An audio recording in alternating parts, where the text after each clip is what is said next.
Okay, so today we're diving into something pretty big. Yeah. A pretty major shift in how the U.S. is approaching trade. Right. It's these universal tariffs that have been implemented recently, and we're going to specifically look at how this is impacting trade with India. Absolutely. So you, our listener, you sent over this really interesting document that kind of lays out the whole argument for these tariffs, and we thought it'd be fascinating to really dig into this and unpack it. unpack it and see what the logic is behind it. Exactly. And what this could mean for the global economy, for businesses, for folks who are just trying to understand what's going on in the news. It's going to have ripple effects, for sure. Yeah, absolutely. So let's... That's a big one. It is. It is. So let's start with how this document really kicks off, which is with this, kind of a dramatic term, right? Yeah. A trade massacre. Yeah, they don't mince words. No, not at all. So paint us a picture here. Yeah. What are they talking about when they say trade massacre? What's the last 30 years look like, according to this document? Basically, the argument is that the U.S. economy has been, I guess massacred is the word they use, by globalization and free trade, right, over the past 3 decades. Right. And they're saying this has led to a decline because so much American manufacturing has been moved overseas, offshoring. Right. And this has weakened the middle class because jobs have been lost and wealth has been transferred away from American workers to foreign producers, multinational corporations, that sort of thing. So it's like a zero-sum game in their view. Yeah, trade massacre is pretty strong language, so they definitely see it that way. Yeah, strong language. Yeah. And it's interesting, too, because they specifically contrast this with India's experience during the same period, Right. which they describe as relatively better, right? Exactly, yeah. And they point to India's IT sector, which has obviously grown hugely in the last 30 years, and their participation in global trade as reasons why India's done comparatively well. They don't go into a ton of detail, but it seems like they're setting up this comparison to show that some countries have benefited from the existing global trade system, while the U.S. has, in their view, really gotten the short end of the stick.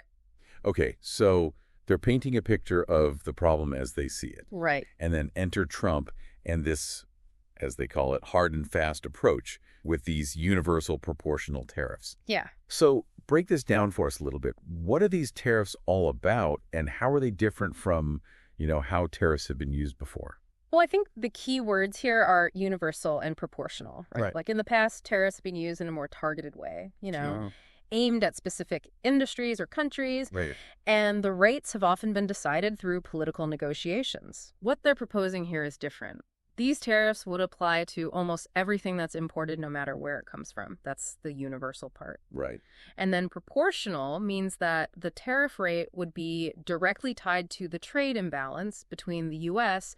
and the country that's exporting the goods. So it's more like a formula. Yeah, exactly. It's supposed to be more systematic, less arbitrary. Okay, so give us an example. How would this work in practice? Sure. So let's say the U.S. imports $100 worth of stuff from a country, but only exports $10 worth of goods back to them. That's a $90 trade deficit. Right. So a proportional tariff would be put in place to reflect that $90 difference. Okay. Now, the document isn't super clear on whether that would be a direct tariff on the $90 or a percentage on the whole $100. Right. But the main point is that the tariff is tied to the size of the imbalance. So the bigger the trade surplus a country has with the U.S., the higher the tariff they'd face. Okay, so that's how it works in theory.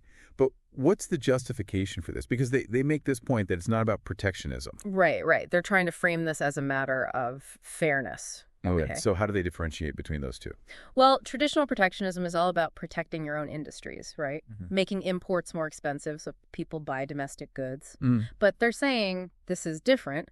It's about making sure trade is fair by making the tariffs a sort of price for accessing the U.S. market. Interesting. Their argument is that countries that benefit a lot from American consumers should contribute more, because they're selling way more to the U.S. than they're buying. Okay, so it's like a user fee almost. Yeah, kind of. Like you want to sell a lot of stuff to American shoppers. Yeah. Okay, but you got to pay your fair share. And that fair share is based on the size of the trade imbalance. Exactly. Okay, so then they get into this whole thing about generating revenue, right? Enough to potentially eliminate federal income taxes for the middle class, which is a pretty bold claim. Oh, yeah. That's a huge part of their argument. So how do they see that happening? Well, they're basically saying that these tariffs could bring in a ton of money for the government. Like, they cite figures from Jamaat Palihapitiya suggesting it could be as much as $750 billion a year. Wow, that's a lot. It is, and the idea is that this new revenue stream could then be used to completely get rid of federal income taxes for middle-income Americans. That's a pretty radical shift in how the government gets its money. Oh, absolutely. So instead of taxing people's income, they'd be taxing imports. Exactly. They call it a reverse tax model. And a reverse subsidy. Yeah, that too. The idea there is that right now, American consumers are kind of subsidizing foreign producers by buying cheaper imported goods. But this system would flip that. The importers and foreign companies would be the ones subsidizing American consumers through the tariffs. So it's less money going out to other countries, more money staying here. Right, and that's the whole point, right, to boost the American economy. Okay, so what kind of economic impact do they foresee from this, especially for, like, everyday people? Well, the big one is increased take-home pay for the middle class, right? If they're not paying federal income taxes, they've got more money in their pockets. Right. And they see this as having a ripple effect, you know? People will have more money to spend on rent, groceries, all that. Right. Basic necessities. Exactly. And they'll also have more to save and invest, which could stimulate the economy further. So it's like a redistribution of wealth within the U.S. That's exactly how they frame it. Okay, and then they talk about how these tariffs would change incentives for businesses too, right? Right, yeah. They argue that the current system encourages companies to move manufacturing overseas to take advantage of cheaper labor. To cut costs. Yeah, and then they import those goods back to the U.S. with little or no tariffs. But with universal tariffs, that cost advantage disappears because imports become more expensive. So the idea is that this would encourage companies to bring manufacturing back to the U.S. to avoid those import costs. And keep jobs and profits here. Exactly. It's all about making domestic production more attractive. Okay, so one issue with tariffs in the past has been companies finding ways to get around them. Oh, yeah, for sure. Like routing goods through other countries. Right, like shipping stuff through Mexico to avoid Chinese tariffs or something. Yeah, exactly. So how would these universal tariffs address that? Well, the key is that they're universal, right? It doesn't matter where the goods come from originally. They're still subject to the tariff when they enter the U.S. So no more loopholes. In theory, yeah. That's the goal, at least. Okay, so then this leads to this idea of a multiplier effect, right? With domestic production increasing. Can you explain how that's supposed to work? So the thinking is that as imported goods become more expensive because of the tariffs, people in the U.S. will start buying more American-made products, right? And to keep up with this increased demand, American manufacturers will have to ramp up production, invest in new equipment, and hire more workers. Right. And all of this activity creates a ripple effect. Those new workers have more money to spend, which boosts the demand for other goods and services, leading to even more jobs. So it's like a positive feedback loop. Exactly. That's the multiplier effect. The initial increase in economic activity leads to a bigger overall increase in jobs, wages, and economic growth. Okay, so they're painting a pretty rosy picture here. Yeah, for the U.S. at least. Right, right. But obviously there's the rest of the world to consider. Of course. And they do acknowledge that there could be some, let's say, pushback. Yeah, a global reaction. Right. So what's their take on how other countries might respond to these tariffs? Well, they admit that there might be some negative reactions and trade disputes, but their argument hinges on this idea of global interdependence. Right. The U.S. is a massive market, right? So many countries rely on selling their goods here. So that logic is that even if other countries don't like the tariffs, they'll have to keep trading with the U.S. because they need access to this market. So it's like the U.S. has the upper hand. That's definitely the implication. Okay. But what about things like retaliatory tariffs? Yeah, that's a risk for sure. So how do they address that? Well, they basically argue that the U.S. is such a big consumer market that any retaliation would hurt the other countries more than it would hurt the U.S. Like, losing access to the American market would be a bigger blow than putting tariffs on American goods.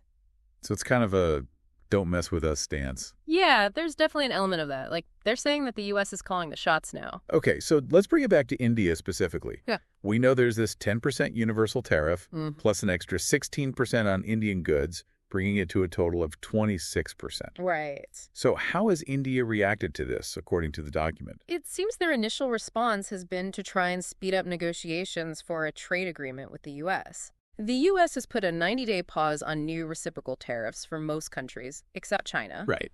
And India sees this as a chance to strike a deal before things escalate further. So they're choosing negotiation over, say, immediate retaliation. Yeah, exactly. And there's this quote in the document where they talk about cooperation as the only option, but with an option to retaliate in the situation of deceit. Interesting wording. So they're willing to play ball, but they're not going to just roll over. Yeah, that's the sense I get. They want a fair deal, and they're not afraid to push back if they feel like the U.S. is acting in bad faith. Okay, and the document mentions this conversation between Marco Rubio and S.J. Shankar, where they talk about a fair and balanced trade agreement. Mm-hmm. And the author seems to approve of J. Shankar's approach. Right. I think they see this as the smart move for India. Okay, why is that? Because it prioritizes negotiation, trying to find a solution that works for both sides. It avoids a trade war, which would be bad for everyone, Mm-hmm. and it keeps open the possibility of a strong, long-term trade relationship between the U.S. and India. Okay, so to wrap things up, this document frames these universal tariffs as a hard reset. Yeah, it's not just a policy tweak, it's a whole new philosophy. So what's the main message they're trying to send with this hard reset idea? I think it's a couple of things, right? First, it's about creating this new source of revenue for the government, which they can then use to give the middle class a tax break. Okay. And second, it's about reshaping how the U.S. interacts with the global trade system. It's about asserting American economic power and trying to make trade fairer from their perspective. So it's a pretty radical shift, potentially. Oh, absolutely. It's a huge gamble, really. Yeah, I mean, this deep dive into the document has really laid out a very specific worldview, right? Yeah. This idea that these tariffs are a necessary response to decades of bad trade deals, and that they could be a tool to fundamentally restructure the American economy and its place in the world. And they see it as a way to benefit the American middle class specifically. Right, exactly. So I guess the big question is, will it work? Right. That's the million-dollar question, isn't it? Yeah. Will it actually generate the revenue they expect? Will it really bring back manufacturing jobs?